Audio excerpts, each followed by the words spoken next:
Hey, salut à tous, j'espère que vous allez toutes bien aujourd'hui. Je suis très contente de vous retrouver pour une nouvelle vidéo. Ça fait longtemps que je ne vous ai pas retrouvé face cam, donc ça me fait trop plaisir de filmer parce que les vidéos que vous avez vues avant, c'était des vidéos qui étaient pré-filmées, donc avant mon voyage en Turquie. Après, il y a eu le confinement. Après, je suis tombée malade. J'espère qu'en tout cas, vous allez toutes bien et que vos proches se portent bien avec ce contexte qui est vraiment pas évident du corona où on sait pas trop comment vont être les prochains jours, les prochaines semaines. J'espère en tout cas que vos proches vous allez très bien, que vous n'avez pas été touchés. Si c'est le cas, j'espère que ça ira mieux et que vous allez guérir. Comme vous savez, si vous me suivez sur Instagram et si vous ne me suivez pas encore, je vous mets mon Instagram juste là. J'étais malade donc pendant une semaine, c'est pour ça que voilà, les traits là ne sont pas trop à mon avantage. Et tous les gens qui tombent malades pendant le confinement, on peut pas trop aller se faire soigner. Les médecins peuvent pas nous ausculter, on sait pas ce qu'on a, donc on sait pas si on a été touché ou pas. Parce que là, je vais mieux. J'espère que ça va continuer comme ça. Juste si je peux vous donner 2-3 conseils si jamais vous tombez malade. Déjà le premier conseil, ça sert à rien d'aller chez le médecin d'abord parce que vous risquez de contracter plus quelque chose là-bas qu'autre chose, parce que normalement les médecins, en tout cas la plupart, n'ont pas le droit de vous toucher parce qu'ils risquent d'être contaminés. Ils vont juste vous donner leur avis oral, mais vous pouvez l'avoir en les appelant. Nous ferons une téléconsultation. Le deuxième conseil, c'est de rester chez vous, de vous reposer. Vous avez besoin juste de beaucoup de repos, beaucoup d'eau et de prendre, si jamais vous faites beaucoup de fièvre comme moi, donc moi je suis arrivée jusqu'à 39 degrés, de prendre uniquement du Doliprane et surtout pas d'anti-inflammatoire, donc pas de tout ce qui est ibuprofène, Nurofen, tout ce qui finit par fen. Oubliez la cortisone aussi, c'est pas bon parce que en fait c'est ce qui va empêcher votre corps de combattre, si jamais vous avez le coronavirus ou un autre virus, ce qui va empêcher votre corps, en fait l'inflammation, votre corps en a besoin pour guérir. Et si vous prenez un anti-inflammatoire, ça va en fait en gros contrer l'inflammation de votre corps qui va vous aider à guérir, et du coup vous allez risquer de tomber gravement malade et d'aller en assistance respiratoire et tout, enfin bref, en gros prenez pas de tout ça. Vous avez un traitement, appelez votre médecin si vous pouvez prendre un autre champ cortisone et sans anti-inflammatoire. Le conseil principal, j'aurais dû commencer par ça, c'est ne sortez pas de chez vous, restez chez vous. Vraiment, ça a l'air d'être un truc simple, mais ça, en fait, ça sauve des vies parce que en fait, le virus il circule pas tout seul. Si vous sortez pas, le virus il peut pas se balader tout seul. Donc voilà, puisqu'on est chez nous, qu'on est coincé, j'ai décidé de vous faire une série de story time, de revenir pour vous faire des story time. Donc ça sera sur le mariage, mais pas que. Aujourd'hui, pour changer, ça sera une story time pas avec mon mariage, mais un peu en rapport avec le thème du mariage, vous allez voir. Si vous ne connaissez pas encore, n'hésitez pas à vous abonner pour regarder mes autres vidéos. Il y a une playlist story time mariage qui est pleine si vous voulez regarder. N'oubliez pas de liker la vidéo si elle vous plaît et de me laisser un commentaire pour me dire ce que vous avez pensé. Bref, c'est parti, on va arrêter de blabla. Donc là, cette story time, elle va parler sur une négafa très connue. Je vais pas donner le nom de la négafa à aucun moment, même si elle est connue, parce que déjà j'ai pas envie de lui faire une mauvaise image, pas envie de leur nuire entre guillemets, et aussi pénalement, je n'ai pas envie d'être accusée de diffamation ou de quoi que ce soit, donc je dis pas de nom. Si jamais vous voulez faire appel à une grosse négafa et que vous avez l'impression que je parle de celle-ci, que vous avez pas envie de faire affaire à elle, envoyez-moi un message sur Instagram et dites-moi le nom de votre négafa. Si c'est celle-là, je vous dirai de vous éloigner. Si c'est pas celle-là, faites ce que vous voulez, mais regardez la suite de la story time, vous allez voir que vous avez envie de louer chez aucune négafa. Père Castor, raconte-nous une histoire. Père Castor, raconte-nous une histoire. Première année de DUTTC, donc c'était une formation de Bac plus 2. Si vous êtes intéressé par cette formation, je vous mets la vidéo où je vous la présente juste là pour pas trop m'égarer. Bref, et je devais faire un stage de vente de 3 semaines qui n'était pas payé, c'est juste un stage pour apprendre en fait le métier de vente. Donc c'était dans le cadre de ma première année.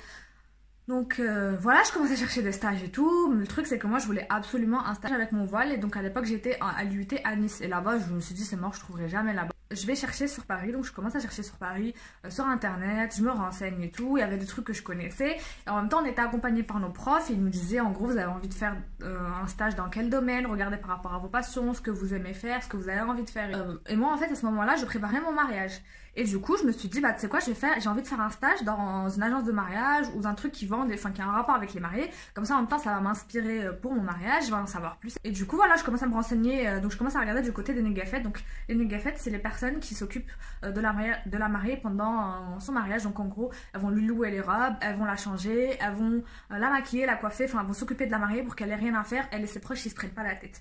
Donc en fait je me suis dit je vais me renseigner de ce côté là parce que ça peut être intéressant. J'ai envie de travailler là où il y a des robes, où il y a des beaux trucs, je kiffe. J'ai envie d'être en contact avec des futurs mariés, et en même temps moi je vais voir l'envers du décor entre guillemets, parce que moi aussi j'hésitais, enfin c'était vraiment le tout début de mes préparatifs. Je savais pas si je voulais louer ma robe, je voulais en acheter, j'étais intéressée aussi pourquoi pas par louer une robe là-bas. Donc je me suis dit bah tu sais quoi, je vais tester. Donc je suis allée vers la négafa qui est franchement c'est une des négafa, en tout cas à l'époque là il commence à y en avoir d'autres qui arrivent. Mais à l'époque, c'était la Negafa la plus connue de France. Elle était très très connue et voilà, c'était genre The Negafa. Et je me suis dit, tu sais quoi, elle me prendra sûrement jamais. Mais vas-y, je vais tenter ma chance, comme ça en même temps, j'irai pour louer chez elle, pourquoi pas. Bon, ça n'a pas duré très longtemps parce qu'une fois que j'ai vu ce qui se passait là-bas, je me suis dit, je ne vais pas louer. Je ne vais pas louer là-bas, non merci, ça va aller. Oh, honey. Et du coup, j'appelle le numéro qu'elle laisse pour les clientes, pour louer et tout. Donc j'appelle, je dis voilà, je cherche un stage et tout et tout. Elle me dit pourquoi pas, passe en boutique. Donc elle, c'était la patronne, celle que j'avais au téléphone. On va l'appeler, je sais pas moi, Aziza. J'espère qu'elle s'appelle pas comme ça pour de vrai. Normalement non. En tout cas, voilà, la patronne Aziza, elle me dit ouais, pas de souci, passe en boutique. Il y aura la vendeuse, elle est jamais là. Il y aura que la vendeuse qui va s'occuper de toi. Ça va être elle qui sera avec toi si jamais tu es prise pour le stage. Donc la vendeuse, on va l'appeler, bah elle est Sarah parce que c'est un prénom répondu comme ça au monde. Je vais en boutique, je vois la fameuse Sarah. Voilà, elle me dit ok, pas de souci, on te prend en stage et tout. Je crois que Aziza l'avait mis au courant, en tout cas voilà. Elle me dit ok, elle me signe mon contrat. Je vois un peu je fais le tour de la boutique et tout, bref. Rien de trop important. Je redescends donc sur Nice. Il y a plusieurs semaines qui passent parce qu'on vous fait signer le contrat quand même plusieurs semaines avant. Plusieurs semaines qui passent et début janvier, c'est le moment pour faire le stage. Donc je prends mon billet, je fais Nice-Paris, je vais j'étais chez une amie pendant ce temps-là et puis le premier jour j'y vais, on commençait vers elle ouvrait pas tôt le matin donc ça c'était sympa, genre j'avais ma matinée mais on finissait tard, on finissait vers 20h ou 21h, je me rappelle plus. Bref, du coup midi j'y vais. Moi le truc c'est que je suis une grosse lève tard, ça veut dire en gros moi tu me dis tu commences à midi, j'arrive à me réveiller à 11h30 quoi, je sais pas, je vais me lever quelques heures avant pour profiter et tout, pas du tout, je me lève juste avant. Et le truc c'est que du coup je prenais pas mon déjeuner, genre je mangeais vite fait mon petit déj sur le chemin où je mangeais pas. Et j'arrivais là-bas midi 13h le ventre vide. Ça c'est pas de leur faute. Mais je tiens à vous préciser parce que ça va être important pour la suite de l'histoire. Et je prenais des sandwichs avec moi, donc pour pouvoir manger. Et là, du coup premier jour j'arrive, elle me présente un peu les trucs. Voilà, elle est sympa, franchement je vais pas vous mentir, la fille est sympa au premier abord. Elle travaille là-bas, donc la patronne comme je vous dis elle vient pas, elle était en vacances à ce moment-là et voilà la vendeuse elle est là, elle montre les trucs, elle montre les robes, elle montre un peu le catalogue, les robes qui sont allouées, voilà elle me dit à peu près les prix mais pas trop, elle reste vague, elle me dit juste en gros ils avaient un forfait et elle me parle du forfait en fait, le truc qu'il fallait absolument vendre, vous allez comprendre. En gros elle me parle du forfait, c'est une location de 4 robes de mariée, donc dans tout le magasin tu choisis ce que tu veux, 4 robes plus 2 tenues pour hommes, plus le changement de coiffure et de maquillage. Bon, je vais y revenir, mais je fais comme ça, vous comprendrez pourquoi plus tard. Le changement de coiffure et de maquillage en fonction de la tenue. Ça, c'était pour 2000 €. Déjà, j'arrive, je me dis, ah ouais, quand même, c'est cher. Enfin, je sais pas, les robes, elles étaient belles, mais je sais pas. Je me dis, c'est cher. Mais bon, bref, c'est pas très grave. Enfin, voilà, les filles, elles savent ce qu'elles font. Je me dis, c'est sûrement les prix et tout et tout. Donc, ok, elle me dit, voilà, ça c'est les prix, il y en a. Après, elle commence à voir les premières clientes. Franchement, ça se passe, tu vois. Enfin, les premiers jours, il y a rien de spécial à dire que, voilà, elle me laissait pas trop faire des trucs parce que, bah, elle avait envie, elle, de faire parce qu'elle savait bien faire. Après, petit à petit, elle m'a montré, genre, comment déshabiller les clientes bien, comment les habiller, comment leur mettre les robes et tout. Mais moi, voilà, elle me faisait surtout déshabiller les filles. Les habiller, elle me faisait pas trop confiance parce qu'elle avait peut-être peur que j'abîme les robes. En tout cas, je sais pas. Le seul truc que j'ai commencé à remarquer, c'est déjà dès le premier jour, en fait, elle me faisait faire moi, bon ça c'était évident, toutes les tâches ingrates. Ça veut dire que tous les soirs, il fallait passer le balai dans le magasin. Bon ça c'est normal, à l'école ils nous le disent, il faut que ça fait partie des tâches des vendeuses.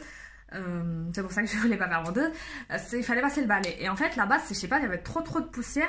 Et en fait les robes, les perles des robes, elles tombaient de ouf. Donc c'est à dire qu'il fallait passer le balai tous les soirs. Et c'était voilà, enfin c'était chiant quoi. En plus je suis allergique à la poussière, donc bon je le faisais. Mais c'était chiant que ce soit toujours moi qui le fasse et qu'il fallait genre j'y pense moi. Donc des fois genre elle me disait en gros genre j'ai pas à te le demander, tu vas le faire toute seule, c'est ton taf de passer le balai. J'avais envie de lui dire je suis bac plus 2, je suis pas là pour passer le balai quoi. Je suis là pour justement nous à l'école ils nous demandaient en fait d'apprendre à savoir la technique de vente, convaincre quelqu'un. Moi je convainquais personne, les filles elles venaient, elles savaient déjà ce qu'elles voulaient quasiment, elles allaient payer leurs 2000 €, elles allaient leur essayer les robes et voilà. Et du coup bref ça commençait à me gonfler en fait l'histoire de toujours faire le balai et tout et tout. Et l'autre truc chiant, c'est que pareil, genre à chaque fois, en gros, elle était assise à son bureau, dès qu'il y avait une cliente qui venait, elle me laissait pas trop lui parler ou quoi, elle me disait, genre la cliente, elle disait ouais je veux telle robe, genre la robe bleue par exemple, elle me dit ouais va chercher la robe bleue. Donc j'y vais, et je vais chercher la robe bleue, sauf que là, ça a l'air pour vous c'est rien. En fait c'est des robes qui pèsent très lourd et elles sont suspendues en hauteur. Donc moi vous voyez déjà ma taille, mon poids, voilà je pèse je crois autant que la robe. Do it, but you could do it. Oh. Oh.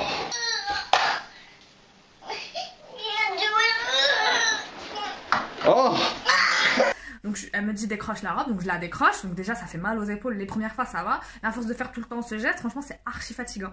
Et comme je vous ai dit, les robes elles sont très, il y a plein de perles partout sur les robes, en fait elles sont genre, elles étaient suspendues vraiment collées les unes aux autres. Donc quand j'en décrochais une, il y avait mon revers de main qui se collait à l'autre robe. Je sais pas si vous voyez dire ce que je veux dire. Et du coup, je faisais ce geste-là 10 fois ou 15 fois par jour. J'avais les mains complètement en sang. J'allais dire, j'étais griffée complètement là, là et là.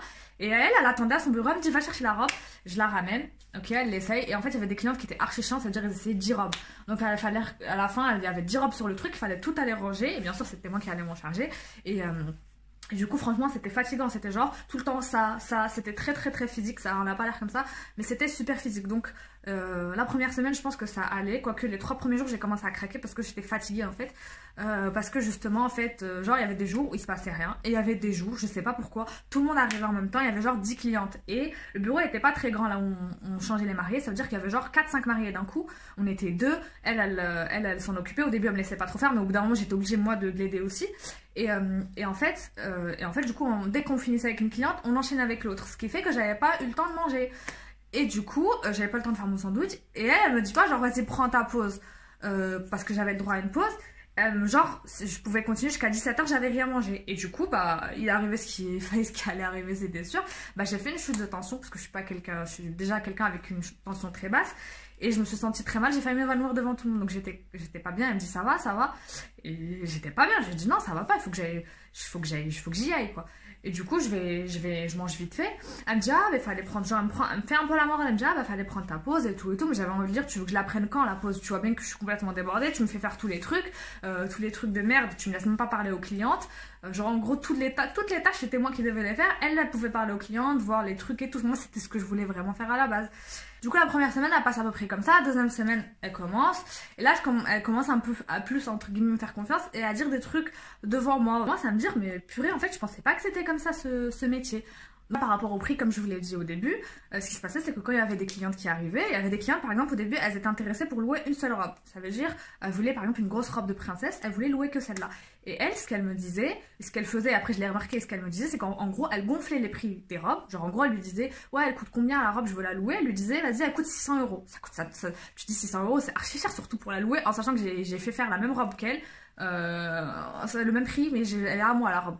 Donc elle lui dit 600 €. Donc la fille, elle lui dit, ah ouais, c'est cher. Elle lui dit, mais si tu veux, je te fais un prix, si tu m'en prends 4, voilà, je te ferai un prix, ça sera 2000 €. Comme ça, les 2000 €, ok, ça c'est très cher, mais ça paraît moins cher qu'avoir juste une seule robe à 600 €, en sachant que t'as la coiffure, le maquillage, enfin, elle lui mettait plein de paillettes comme ça, oui, t'as le maquillage, t'as l'accompagnement, t'as les frais de pressing, tout est compris dans les 2000 €. Du coup, il y avait plein de filles en fait qui prenaient du coup le forfait, alors que de base elle venait pas pour ça. Et donc moi ça j'aimais pas, parce qu'en fait en gros t'es là pour vendre un truc, mais tu mens en fait, entre guillemets, tu vois, parce qu'en gros elle me disait il y a pas de prix fixe. Genre il y en avait une, elle lui disait 600, il y avait une elle leur disait 400, il y a une qui lui disait 800. Enfin c'était vraiment genre à la tête de la cliente. Et ça je détestais ça, tu vois, parce que ça c'est pas correct. Voilà, il y avait d'autres trucs aussi, c'est que genre des fois il y avait des potes à elle qui venaient, ou elle parlait au téléphone, genre elle se foutait de la gueule des clientes, et ça me faisait grave mal au cœur. Genre il y avait une fille qui est venue une fois, franchement je l'ai même pas senti, je sais pas pourquoi, moi je faisais pas attention à ça, j'étais dans mon monde et tout, et après je crois qu'elle était encore là, genre elle est partie faire je sais pas quoi, elle disait ouais, puis la cliente elle est là, elle sait pas se laver, elle parlait trop mal sur elle parce qu'elle a transpiré, mais après c'est normal, tu t'essayes 36 000 robes, les robes elles sont super lourdes, super chaudes, elle disait ouais, je sens pas, elle sent super mauvais, elle sait pas se laver, enfin elle était archi vulgaire. J'ai dit mais c'est quoi cette vendeuse là? Et bref, et même quelques jours après, elle en reparlait de cette même mariée là, et devant elle était là, ouais ma chérie ci, ma chérie ça, tu sais, pour qu'elle signe le contrat. J'étais là mais en mode ça se fait grave pas, la pauvre quoi. Et enfin je sais pas, elle se moquait des clientes, elle faisait des remarques sur les gens, et j'aimais pas le caractère, les filles comme ça, c'était un peu des filles genre entre guillemets, elles faisaient vulgaire, et moi je supportais pas ça. Par exemple des trucs pareils, genre des trucs qui paraissent un peu bêtes, mais moi je trouve que c'est pas correct sur un lieu de travail. J'ai toujours été carré, surtout à l'époque j'avais genre 19-20 ans, j'étais jeune, j'étais en mode caca prout-prout. Genre par exemple elle avait une chicha, et genre des fois elle sortait de la chicha, elle l'allumait, puis elle fumait sur le lieu de travail, et il y avait des clientes qui venaient, puis elle fumait la chicha avec elle sur le même embout et tout. Genre à l'époque moi déjà la chicha ça me choquait, j'étais en mode c'est un truc, c'est pas bien quoi, genre surtout sur un lieu de travail ça fait vraiment vulgaire, ça fait vraiment rue, je sais pas comment vous expliquer. Genre je juge pas les personnes qui fument et tout, y a pas de souci avec ça, mais sur le fait de l'avoir fait sur le lieu de travail et avec des clients, j'étais en mode mais après elle me dit ouais t'en veux, et je l'ai regardé, j'ai dit mais je vais pas fumer la chicha. Et j'ai dit, bah non, je suis sur mon lieu de travail. Et du coup, voilà, c'était un peu genre, entre guillemets, un peu à la cool. Ça se passe comme ça. Donc un jour t'as la patronne qui vient, elle était rentrée de vacances, donc Aziza qui passe. Genre, franchement, je l'ai même pas reconnue parce que souvent on la voyait sur Snap, mais genre en vrai, rien à voir. C'est vrai, je me suis dit, c'est des filles. Pas superficielle, mais je sais pas comment vous dire, genre vraiment elle était bizarre, elle était hautaine, elle avait l'air méchante et tout, et alors que sur Snap elle est là, ouais mais chérie, nanani, nanana, et elle mettait toujours des filtres, donc là franchement je l'ai même pas reconnue au début, la vérité, et après je sais pas comment j'ai capté que c'était la patronne, heureusement que j'ai pas fait de trucs, bon après j'étais quelqu'un d'honnête, je faisais pas des trucs bizarres ou quoi, mais ça veut dire j'ai pas fait de trucs bizarres devant elle ou quoi, bref elle est venue comme d'hab, genre comme Sarah, en fait c'était des potes, donc en fait elles se ressemblaient dans les agissements, elle a ramené je sais pas combien plein de meufs avec elles étaient là à rigoler, tu vois, elles ont limite pas calculé les clients. Bref, c'était vraiment en mode à la cool, quoi, genre salon thé, chicha, le truc. Et du coup, ouais, j'ai dit ok, hein, j'étais posée, tu veux que je fasse quoi, il y avait rien à faire, j'étais posée avec eux. Quand il y avait des clients, il fallait que je range un truc, je le faisais, mais tranquille. Puis les jours passent, et un jour, en fait, il y a un jour où, oui, il n'y avait rien à faire au magasin. Ça veut dire, voilà, il n'y avait que moi et Sarah, on était en magasin, on était dans le bureau, il n'y avait personne dans le showroom, il n'y a personne qui est venu essayer les robes, personne toute la journée. Donc moi, je posais sur mon ordi, je faisais sur mon rapport de stage, ou je sais pas ce que je faisais, elle était sur son tête. Et un jour, elle me dit, ouais, faut que je te parle. Enfin, je dis, ouais, qu'est-ce qu'il y a? Elle me dit, ouais, il y a Aziza qui a appelé et tout, elle trouve que tu fais pas bien ton travail, c'est pas normal que tu restes à rien faire. Je lui dis, déjà je lui dis, mais comment ça en fait, elle est pas là, Aziza en magasin, elle sait pas ce que je fais, je travaille avec toi en fait. Elle me dit oui, mais elle t'a vu, il y a des caméras, elle t'a vu sur son téléphone. Bon, je sais pas si c'est elle qui a poucave, si c'est elle qui a menti ou s'il y a vraiment des caméras. Bon, généralement dans les magasins où il y a des bijoux et des trucs comme ça, je pense que oui, il y a des caméras, mais en gros, elle me fliquait, la Aziza. Elle me dit, ouais, elle me dit que tu travailles pas, regarde, t'es là, t'es posée, elle te dit que tu fais rien. Et je l'ai regardée, j'ai dit, mais tu veux que je fasse quoi? Il y a rien à faire, en fait. Elle me dit, oui, mais voilà, elle a dit que tu pouvais passer le balai. Je dis, mais j'ai déjà passé le balai. Oui, mais tu peux ranger les robes. Les robes, elles sont déjà rangées. Elle me dit, oui, mais tu peux regarder et tout. Je dis, mais on fait rien toutes les deux. Elle me dit, oui, mais c'est pas contre toi, ma chérie, moi, j'y peux rien. C'est pas moi, c'est elle, hein, qu'est-ce que tu veux, c'est comme ça. Je dis, bon, bah ok, hein, si tu veux, je me lève, je vais regarder les robes, je tire encore sur les cintres, je vois. Je dis, mais les robes, elles sont bien, tu veux que je fasse quoi en fait? Tu m'exploites déjà depuis 2 semaines, tu me payes pas, enfin au bout d'un moment, genre, je vais pas te faire des tours de magie, y a rien à faire, frère. Du coup, franchement, là, ça a commencé à m'énerver. Déjà, avant, je commençais à craquer. La vérité, je rentrais chez moi, je pleurais. Parce que franchement, le poids des robes, mes bras qui est griffé, le fait qu'ils soient super, genre, super dégradants, genre, comment dire? Genre en gros qui t'exploitent, plus tu fais un truc, plus ils vont ni te dire merci ni rien du tout, c'est limite normal, tu vois. Et du coup elle me dit ouais, du coup franchement le soir je rentrais, je pleure au téléphone, elle me dit oh ça va, c'est juste parce que c'est ton premier boulot, t'as du mal avec le stress, c'est sûr sûrement, mais j'étais vraiment pas bien mentalement, j'avais l'impression que je servais à rien, j'étais une merde, j'étais là, je servais juste à faire le ménage, enfin je sais pas, moi j'étais là pour approfondir des techniques de vente parce qu'on est censé en DUT être responsable d'un magasin, t'es là tu me fais faire le balai, ça veut pas dire que je dégrade les personnes qui font du balai, mais chaque personne a son métier, tu vois, moi je suis pas là pour ça, et surtout que je suis diplômée, donc j'aimerais bien faire autre chose que ça, à la limite. Si au moins ils étaient reconnaissants. Et je me fais embrouiller le jour où il n'y a rien à faire. Et je faisais rien naturellement, mais toutes les fois où j'ai fait plus que ce qu'il fallait, des fois on a fini plus tard. La plupart du temps je mangeais même pas, je restais jusqu'à que limite je m'évanouissais. Enfin, bref, c'était un cauchemar le truc. Et voilà, donc petit à petit, comme je vous dis, je commençais à avoir l'envers du décor, je commençais à vraiment détester le truc parce que je voyais qu'elle mentait aux clientes, qu'elle les rabaissait, et ça me dégoûtait, tu vois, donc voilà. Et en fait, un jour, ma mère, elle était sur Paris, je sais pas pour quelle raison, et du coup, je lui ai dit, vas-y, viens et tout, parce que j'ai envie de voir si on peut louer, parce que je préparais mon mariage religieux, j'ai envie de voir si on peut louer une robe pour toi ou pour moi, on verra, viens essayer et tout. Donc ma mère, elle arrive, on y va et tout, elle essaie la robe, elle me dit, la robe elle pue la transpiration. Je lui dis c'est bizarre parce qu'elle dit que toutes les robes elle les emmène au pressing. Et elle me dit non, je te jure. Et après moi je suis quelqu'un qui n'a pas l'odorat très fin, comme je vous l'ai dit tout à l'heure avec la cliente, j'ai pas senti d'odeur bizarre et tout, elle s'est foutue de sa gueule. Moi j'ai pas trop senti, ma mère elle me dit je te jure ça sent grave la transpiration et tout. Elle me dit j'ai pas envie de louer là, laisse tomber, vas-y, bref. Donc je dis ok, tranquille. Donc l'histoire elle passe et tout. Et là, dernière semaine, je pense, il y avait un mariage, donc elle devait faire une prestation de Négafa, là, Sarah, elle devait donc aller habiller, coiffer, maquiller la mariée. Et moi, je lui ai dit, tu sais quoi, j'ai envie de venir avec toi pour voir vraiment l'envers du décor, comment vous mettez les robes et tout et tout. Et voilà. Du coup, on va, déjà elle me prend moi, donc je suis ok, je suis son assistante à la limite, on peut comprendre, et elle prend une autre personne. Là, je trouvais ça un peu bizarre, genre on allait à 3 à un mariage, genre elle prend sa pote avec elle au mariage. Bon, ok, je trouvais pas ça super pro, mais bon, vas-y, maliche. Donc on y va à 3, et donc moi elle m'emmène dans la loge et tout pour que je vois un peu ce qu'elle fait et tout et tout. Donc déjà je commence à voir les trucs parce que je sais ce qu'elle fait, je la connais, je commence à la connaître. Et donc là, elle prend la mariée, elle lui change soi-disant. La mariée, elle avait déjà fait la mairie le matin et le soir il y avait la fête. Donc elle devait la maquiller pour la soirée. Sauf que en fait elle a pas fait grand chose, je la voyais parce que la mariée était déjà maquillée. Elle a juste rajouté un peu des couleurs par là, elle a rajouté quelques trucs. Ça faisait bien parce que la mariée elle était belle déjà, de 1 c'était une très jolie fille machin là. Et de 2 on le dit souvent, la mariée genre elle a toujours un truc genre même si tu peux la maquiller comme tu veux genre horrible, elle sera genre toujours la plus belle parce qu'on me dit c'est Dieu qui lui donne cette lumière qui fait qu'elle va être la plus belle. Et du coup elle était là, la mariée, la pauvre, elle me faisait la peine, elle me disait oui c'est trop bien, je suis trop belle et tout, franchement tu me maquilles trop bien et tout et tout.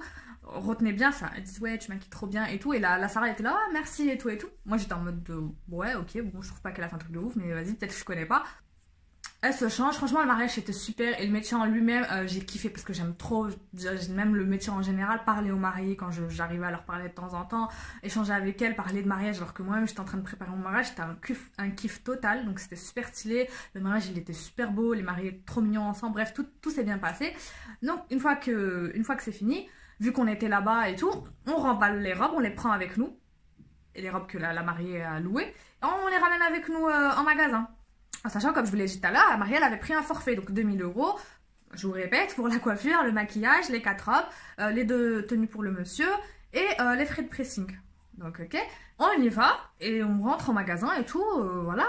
Elle me dit vas-y ouvre les valises et range les robes. Je la regarde. Donc les robes on les a pris du mariage le soir, elle les a mis dans sa voiture. Et le lendemain on les a récupérées de la voiture, on les a mis dans le magasin. C'est bon, vous avez suivi? Je ouvre la robe, elle me dit ouais range les robes. Je dis pardon. Oh. Pardon? Ouais, range les robes. Mais on n'a pas été au pressing. Ouais, range les robes. Mais elles sont pas lavées les robes. Enfin, je lui disais pas forcément, mais j'étais en mode. Elle me disait ouais si ça sent pas trop. Elle me disait quoi, s'il y a une tache ou quoi, tu passes vite fait avec du savon avec le savon pour liquide pour la vaisselle là. Tu passes vite fait. Et voilà, et tout ce qu'on faisait, vraiment, tout ce qu'on faisait, en tout cas quand j'étais là-bas, peut-être après ils ont changé leur méthode de faire, mais tout ce qu'on faisait c'était prendre, vous savez, les fers à vapeur, et on passait un coup, et du coup ça donnait un effet neuf, entre guillemets, parce que du coup les robes elles n'étaient pas froissées, mais à aucun moment quand j'étais là-bas on a emmené des robes chez le pressing. Donc après du coup ça a fait clip, quand ma mère elle me disait ouais les robes elles sentent la transpiration. En fait, elle n'emmenait pas les robes au pressing, ça veut dire en gros, je sais pas, elle avait dû avoir surtout les robes qui se portaient à l'époque beaucoup, je me rappelle, elle en avait une rouge qui avait tourné partout, la robe, il y avait peut-être 100 personnes qui l'ont mis, et elle a jamais emmené au pressing, et le pire c'est que, à la limite elle l'emmène pas, elle est sale, bon, le pire c'est qu'elle fait payer à la cliente les frais de pressing en fait, mais sauf qu'il n'y a pas de frais de pressing, c'est moi qui lavais les trucs avec le liquide vaisselle.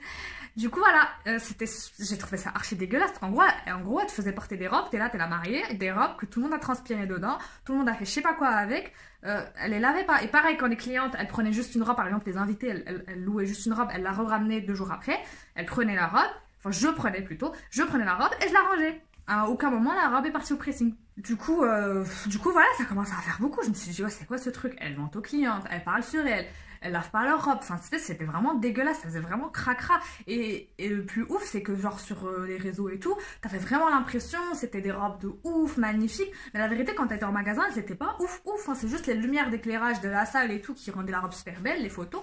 Mais en vérité, moi j'avais la robe entre mes mains, c'était du chiffon perlé qui me griffait les mains. Et du coup, j'étais en mode, mais jamais je prendrais une méga folle, tu vois, mais hors de question.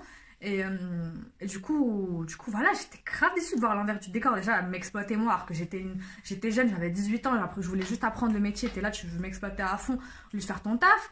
Hyper ingrat qui me reproche des trucs de merde, enfin bref, et ça s'accumulait quoi, et malhonnête avec les clientes pour signer des contrats, enfin je trouvais pas ça correct. Genre il y avait des filles qui avaient pareil mon âge qui venaient, elles essayaient. Et en gros, elle leur disait ouais, il y a plein de filles qui veulent la même date que toi, il faut que tu réserves, sinon tu vas perdre ta date et tu risques de rater la robe. Donc la fille, elle allait en courant, elle a ramené sa mère, genre 20 minutes après, ils sont venus en pyjama pour signer, alors qu'il y avait absolument personne ce jour-là, tu vois. C'est juste que, voilà, elle lui mentait pour faire de la vente. Et nous, genre, on était amants, et moi j'étais en DUT vente, donc ils nous apprenaient comment vendre de manière éthique, genre ils nous apprenaient les lois, les règles et tout.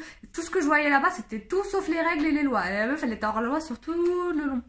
Et du coup, voilà, mais après, c'était cool parce que, comme je vous ai dit, j'ai pu échanger avec des mariés, voilà, j'ai pu, du coup, grâce à ça, j'ai pu me dire que moi, c'est mort, je louerai pas ma robe, hors de question. Pas forcément méchante, c'est juste que, voilà, elle avait des caractères, des trucs super bizarres, parce que ça saura du jour au lendemain que t'as parlé sur telle cliente ou t'as parlé sur... Voilà, enfin, le pire, c'est qu'elle parlait sur des mariés avec des autres mariés, enfin... Ah oui, j'ai oublié aussi, il y avait une fille, bah, elle avait fait son halal. Et elle était enceinte, voilà. Elle avait pas encore fait la mairie, donc elle voulait une robe. Je sais pas si elle voulait cacher son ventre ou pas forcément. Elle voulait juste une robe pour la mairie. Et genre, elles étaient là, ouais, c'est grave, bon, ma fille, elle fait ça, je la déshérine, en gros, elle disait que c'était, voilà, parce qu'elle a fait avant le mariage et tout. Enfin, même si elle avait pas fait de mariage religieux, c'est pas ton problème, j'ai envie de dire. Alors que la fille, elle avait un mec, elle avait un copain. Donc j'ai envie de te dire, voilà, c'est quand même l'hôpital qui se fout de la charité. Donc voilà, genre des trucs comme ça, c'est archi blessant. Ou une autre mariée, pareil, c'était un mariage mixte, donc elle était, je sais plus, maghrébine et le mari était noir. Et du coup, la belle-mère, la mère de la mariée, elle était pas très contente. Elle faisait un peu la gueule pendant la CH parce qu'elle était pas contente que sa fille se marie avec un noir. Elle lui disait, ouais, déjà que tu te maries avec un noir, tu te prends pour je sais pas qui. Bon, à la limite, c'est la mère, mais t'avais la vendeuse qui était là à parler avec sa soeur. Elle lui disait, ouais, elle a raison quand même, c'est abusé, nanani. Mais wesh, on t'a demandé de vendre des robes ou commenter la vie je comprends. I don't understand. Et du coup, moi j'étais en mode, mais c'est quoi ce stage? Quand est-ce qu'il va finir? Du coup, il a fini par finir au bout de 3 semaines. Bon, au moins j'ai appris, j'ai pas appris comment vendre, mais j'ai appris comment ne pas vendre limite. Mais voilà, ça s'est pas complètement toujours mal passé. J'ai appris des trucs. En même temps, elles ont quand même été entre guillemets pro parce que le stage n'était pas rémunéré. Mais elles m'ont loué une robe gratuitement qui valait quand même 300 €. Donc c'était sympa, genre c'était une petite récompense.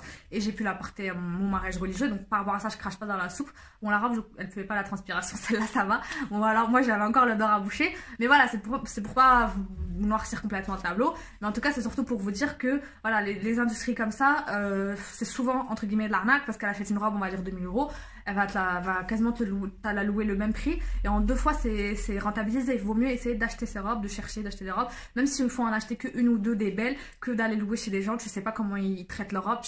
Au début je me suis dit c'est que les grosses négafettes, je vais éviter au max et tout. J'ai loué pour mon halal une robe chez une petite négafa de quartier et en fait j'avais la robe sur moi et en fait on m'a renversé du jus sur ma robe derrière.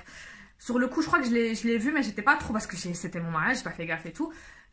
Et du coup, je lui ai rendu comme ça sans lui dire. Bon, j'aurais peut-être dû me rappeler et lui dire, mais bon, je me suis dit, elle pareil, elle m'avait dit, ouais, je te la loue 120 € et frais de pressing compris. Donc, je lui ai dit, vas-y, elle va la laver tranquille. Donc, je lui donnais tout et 2-3 jours après, j'y vais avec mon mari, elle s'énerve sur moi, genre, elle me parle ultra mal, elle me dit, ouais, toi, je sais pas quoi. Je sais pas, pardon. Elle me dit, ouais, toi, la dernière fois, on t'a renversé un truc dessus. Je l'ai regardé, j'ai dit, peut-être sûrement. Elle me dit, ouais, la prochaine fois, tu me préviens et tout et tout. Je dis, mais pourquoi elle s'énerve comme ça? Elle me dit, ouais, non, je sais pas quoi. Genre, elle commence à m'allumer. Je dis, mais bah, vous allez la laver au pressing? Elle me dit, ouais, mais quand même, fallait me prévenir.